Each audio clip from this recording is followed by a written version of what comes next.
TWR से प्रसारित जिंदगी की राह कार्यक्रम में आप सबका स्वागत बा। ई कार्यक्रम सबकरा खातिर बा जे की तरह तरह की विपत, उलझन और अशांति में पड़ के सही रास्ता से भटक गए होखे और उनके पता ना होखे कि जिंदगी का सही रास्ता कौन है। तो दर्शक भाई बहन, बाइबल में जिंदगी का सही मार्ग बतावल गईल बा। कृपा करके देखी और सुनी कि परमेश्वर क्यों न तरह आप सबके अगुवाई करतने। वचन अध्ययन से पहले सुनी एगो सुंदर आत्मिक गीत। यीशु का नाम सुखदाई, भजन करो भाई, ये जीवन दो दिन का। यीशु का नाम सुखदाई, भजन करो भाई, ये जीवन दो दिन का।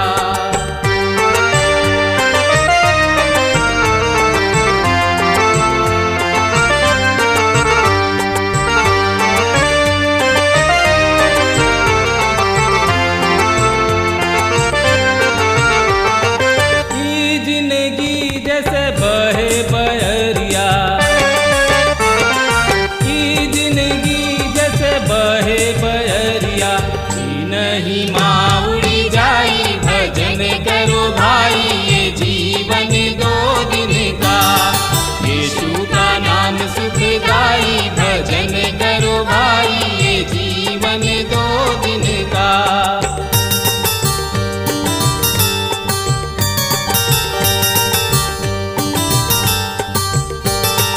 ये जिंदगी पर गर्व न करना, ये जिंदगी पर गर्व न करना। छाया समान ढली जाई, भजन करो भाई, ये जीवन दो दिन का। यीशु का नाम सुखदाई, भजन करो भाई, ये जीवन दो दिन का। हाँ मित्र, ये अध्याय के मुख्य विषय है बंधुआई से छुटकारा के आशा संदेश। तो एकरा बारे में जानकारी खातिर वह हमरा संगे आपन पवित्र शास्त्र बाइबल निकाल ली नहीं हाँ। तो उनमें देखी यिर्मयाह नबी की किताब 29 अध्याय के 1 पद से लेके 6 पद एह तरी से बता रहा बा। वही बरिस यिर्मयाह नबी एह आशय के पत्री ओह पुरनिया और भविष्यवक्ता और साधारण लोगन के पास भेजले, जौन की बंधुआ में से बचल रहले, जौना के नबूकदनेस्सर यरूशलेम से बाबुल के ले गोल रहन। ई पत्री ओह समय भेजल गोल जब यकुन्या राजा और राजमाता खोजे यहूदा और यरूशलेम के हाकिम लोहार और अन्य कारीगर यरूशलेम से चल गोलन। ई पत्री शपान के बेटा इलासा और हिल्किया के बेटा गर्मिया के हाथ भेजल गोइल। यहूदा के राजा सिदकिय्याह बाबुल के राजा नबूकदनेस्सर के पास बाबुल के भेजले और उनमें लिखल रहे कि जतना लोगन के हम यरूशलेम से बंधुआ क के बाबुल में पहुंचवा दिले बानी, वो सबसे इस्राएल परमेश्वर सेनाओं के यहोवा ए तरी से कहताड़े, घर बना के ओह में बस जा, बारी सब लगा के ओकर फल खा, ब्याह क के बेटा बेटी जन्मावा और अपना बेटन के खातिर स्त्री सब बियाहिला और अपना बेटी सब के खातिर लड़का के बियाहिला। ओहनियों के बेटा बेटी जन्मावसा और वहाँ घटो ना बरन बढ़त जाओसा। मित्र, मत सोचा कि राउर छुटकारा वहाँ से जल्दी हो जाई। आगे बढ़ी और अपना भविष्य के योजना बनावा, शादी ब्याह करा और अपना घर के बसावा, काहे कि वहाँ पर तोहनी लोग लंबा समय तक रहे वाला हवा। यिर्मयाह नबी की किताब 29 अध्याय के 7 पद एह तरी से बता रहा बा, पर जौना नगर में हम तोहनी लोग के बंधुआ बना के भेज देनी, ओहनी लोग के कुशल के यत्न कैल करा, काहे कि ओहनी लोग के कुशल से तोहनियो लोग कुशल के साथ रहबा। मित्र, एह नगर सब के कुशलता के यत्न करा जना में तोहनी लोग रह रहल बड़ा जा और प्रार्थना कर लोग वहां पर ओहनी लोग के विरोध करे के जरूरत नहीं खे, बल्कि वहां के नियम के पालन करत वहां पर रहे के जरूरत बा। त एकरा बारे में और ज्यादा से ज्यादा जानकारी खातिर रुआ हमरा संगे आपन पवित्र शास्त्र बाइबल से देखी यिर्मयाह नबी की किताब 29 अध्याय के 10 पद के हम पढ़े जा रहा बनी। रुआ सामने एह तरी से एह पद में लिखल बा, यह परमेश्वर एह तरी से कहताने कि बाबुल के 70 बरिस से पूरा होखला पर हम तोहनी लोग के सुधि लेब और ई आपन मन भावना वचन के हम तोहनी लोग के स्थान में लौटा ले आई पूरा करब। परमेश्वर ओहनी लोग के सही रीति से बतावताने कि तोहनी लोग कतना साल तक बंधुआई में रहब लोग। ओहनी लोग के ई निश्चयता दिलावताने कि परमेश्वर ओहनी लोग के भुलाइल नेखन। परमेश्वर ओहनी लोग के जरूर से जरूर लौटा ले अइहन। आगे हमनी के झूठ भविष्यवक्ता सबके झूठ के देखी न जा। यही अध्याय के 29 के 30 से 32 पद एह तरी से बता रहा बा, सुन ध्यान से। तब यहोवा परमेश्वर के ई वचन यिर्मयाह की ने पहुंचल कि सब बंधुआ के पास ई कहला भेजा, यह परमेश्वर ने है लामी समयाह के विषय एह तरी से कहताने कि समयाह हमरा बिना भेजे तोहनी लोग से जौन भविष्यवाणी कैलन और तोहनी लोग के झूठ पर भरोसा दिलावताने। 32 पद, ऐसे यह परमेश्वर एह तरी से कहताने कि सुना, हम ओह नेहलामी समयाह और उनका वंश के दंड दिहल चाहतानी। उनका घर में से केहू एह प्रजा सब में ना रह जाई। संभवतः परमेश्वर ये सब झूठ भविष्यवक्ता सबके विरोध में न्याय के घोषणा कर रहल बड़े। परमेश्वर इतिहास में बहुत ही प्रभावशाली ढंग से बातचीत कर रहल बड़े। उ यहूदा से कहताने कि जवन कुछ भी हो रहल बा उ केवल तोहरा पाप के कारण हो रहल बा। उ हमेशा पाप के न्याय करलन। परमेश्वर कभी भी ना बदलन। बहुत लोग सोचलन कि नया नियम के परमेश्वर पुराना नियम के परमेश्वर से अलग हमें। उहे आदमी हमें। उ तन की सभी ना बदलने वाला हमें। उ बूढ़ ना भगोलन, यहाँ तक कि उ खुद भी नया ना सिखले। उहे परमेश्वर हमें। परमेश्वर केवल इतिहास में ही नईखन बोलले, बल्कि अपना वचन में भी बोलले बाणे। मित्र, तो एकरा बारे में और ज्यादा से ज्यादा जानकारी खातिर वह हमरा संगे आपन पवित्र शास्त्र बाइबल निकाल ली। दूसरा पतरस 1 अध्याय के 20 पद एह तरी से बता रहल बा, सुनि ध्यान से। पर पहले ये जान लग कि पवित्र शास्त्र के कोनो भी भविष्यवाणी केहू के अपने ही विचारधारा के आधार पर पूरा ना होला। मित्र, ए तरी एह वचन के दू तरी से समझावल गइल बा जौन की गलत बा। यदि रुआ के भविष्यवाणी के अध्ययन करे के बा तो रुआ के पूरा रीति भविष्यवाणी पर विचार करे के होई। रुआ केवल एगो भविष्यवाणी के लेके अध्ययन नहीं कर रहल, यानी कि नहीं कर सकत। और दूसरा बात बा कि लोग ई कहलन कि रउआ के भविष्यवाणी के अनुवाद करे के कोनो अधिकार निखे। पतरस ए बात के नेखन कर रहल। उ परमेश्वर के प्रगटीकरण के अंत के परिणाम के नेखन बता रहल, बल्कि ई उत्पत्ति के बारे में बातचीत यानी कि बता रहल बने। पुराना जमाना में जौन कुछ भविष्यवाणी भविष्यवक्ता कैले उ अपन निरीक्षण के परिणाम नेखन दे रहल।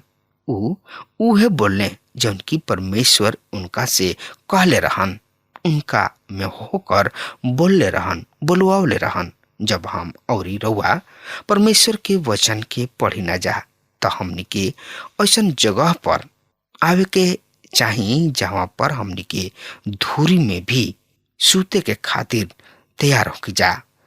हमरा कहे के मतलब ई नहीं कि लोग जाने कि हम पापी हई, बल्कि आपन विचार, दृष्टिकोण, इच्छा सब में छोट हो जाए के बा, शून्य हो जाए के बा और ये कहे के बा कि प्रभु हम तो हर आवाज सुने चाहतानी, हम तो हर आवाज के सुने खातिर तैयार बानी। जौन समस्या ओह दिन सब में रहे उहे समस्या आज भी बनल बा, आज भी बा। हर एगो आदमी किने उनकर आपन दृष्टिकोण बा और ऊ अपना छोट काम के करलन। ऊ अपना सीमित ज्ञान के द्वारा सब कुछ करलन। परमेश्वर के पास सब कुछ के ज्ञान बा, उनका किने सब तथ्य बा। परमेश्वर सब कुछ जानेलन। परमेश्वर अनुग्रहकारी हमें। ऊ हमनी के समय देले कि हम उनका किने लौटी आई जा। आई अब हमनी के देखल जाओ यिर्मयाह नबी की किताब 30 अध्याय के, और ये अध्याय के मुख्य विषय है महान दुख के आगमन, यानी कि आइल। अध्याय 30 से 39 तक चौथा बड़ भाग है। ये यिर्मयाह की किताब के, एकरा में यिर्मयाह की किताब के 12 गोत्र के भविष्य के बारे में भविष्यवाणी बा और यहूदा के बंधुआई के भी भविष्यवाणी बा।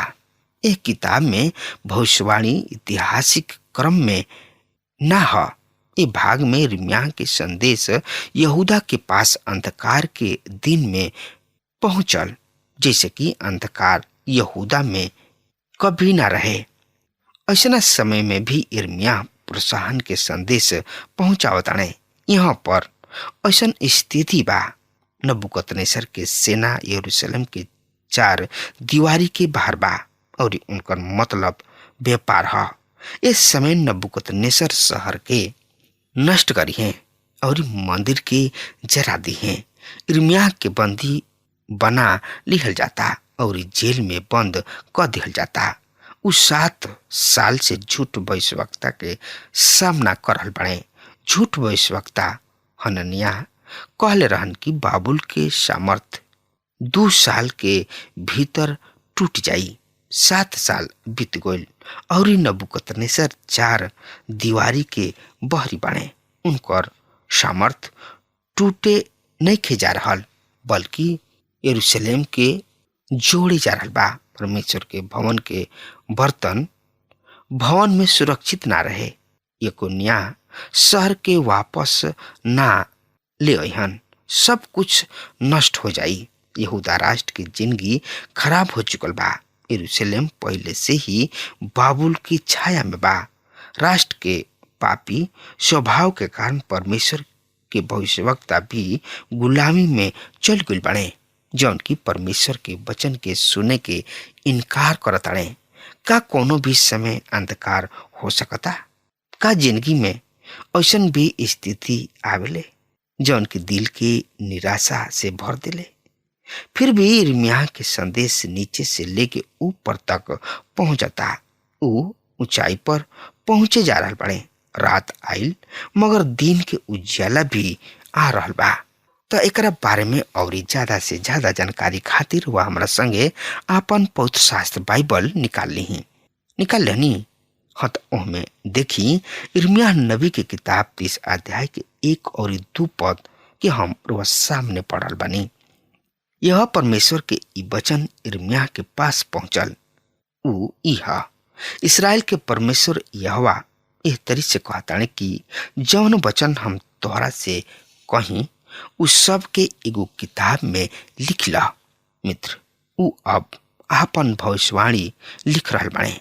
ऊ इस समय जेल में बाणे। यिर्मयाह नबी की किताब 30 अध्याय के 3 से 5 पद ए तरी से बता रहल बा, कहे कि देखो ऐसन दिन आवे वाला बा। यहोवा परमेश्वर कहताने कि हम आपन प्रजा इस्राएल और यहूदा के बंधुआई से लौटा ले आवेलन। हम ओहनी लोग के ओ देश में भी जौना के हम ओहनी लोग के पूर्वज सब के दिल रही लौटा ले अहन और ऊ उनकर अधिकारी होहन।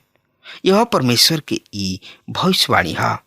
जौन वचन परमेश्वर यहाँ इसराइल सब के और यहूदी सब के संबंध में कहस ऊ ई है। यह परमेश्वर एह तरी से कहताने, हम आतंकित करे वाला तथा भय के शब्द सुन ले बानी, कतहीं भी शांति नहीं खे। मित्र लोग इर्मिया के द्वारा संदेश पा चुकल बने कि वहां पर शांति ना हुई। झूठ भविष्यवक्ता शांति शांति बोलेलन, शांति शांति रट लगौले बने। इर्मिया नबी की किताब 30 अध्याय के 6 से 7 पद एह तरी से बता रहल बा, पूछ के तो देख का पुरुष के बच्चा पैदा हो सकता, तो फिर काहे हम प्रत्येक पुरुष के जच्चा के समान अपना हाथ से कमर दबावत देखतानी, काहे सबके मुंह करिया पड़ गइल बा। 7 पद, हाय उ दिन ऐसन भयंकर बा, कोनो अन्य दिन उनका समान ना। यह दिन याकूब के उत्पीड़न के ह, पर एकरा से छोड़ा लिहल जाई। इर्मिया ओ महान दिन के आवत देख रहल बने। यशायाह भी यह कहले रहन, उजियाला आवे से पहले परमेश्वर के लोग के कष्ट में से होके जाए के पड़ी। यही प्रभाव में परमेश्वर कह रहल बने, तू अभी कुछ देखले ही नहीं खा। महाक्लेश के समय बहुत ही भयानक हुई, जौना की कल्पना रुआ कर ही नहीं की सकत। इर्मिया नबी की किताब 30 अध्याय के 8 और 9 पद ए तरी से बता रहल बा, वो दिन ऐसन होई, सेनाओं के यहोवा परमेश्वर के ई बाणी है, हम ओहनी लोग के जुआ के ओहनी लोग के गर्दन से तुर डालब और ओहनी लोग के बंधन के टुकड़ा टुकड़ा कर डालब। फिर परदेसी ओहनी लोग के कभी भी आपन दास ना बना पाई हैं, पर ऊ अपना परमेश्वर यहोवा के सेवा करी हैं और अपना राजा दाऊद के जौना के हम ओहनी लोग खातिर नियुक्त करब। ये महान दुख के पास परमेश्वर के लोग लौट गए हन। इर्मिया नबी की किताब 30 अध्याय के 18 से 24 पद एह तरी से बता रहल बा, यह परमेश्वर के ई बाणी है, देखा हम याकूब के तंबू के बंधुआई से लौटा के ले आईब और ओहनी लोग के निवास स्थान पर तरस खाईब। वही खंडहर पर नगर फिर से बनाई और राजभवन अपना उचित स्थान पर ही खड़ा कल जाई। वही सब स्थान में से धन्यवाद और आनंद मनावे वाला के शब्द सुनाई दी। हम ओहनी लोग के कई गुणा बढ़ाइब और उ घटिना।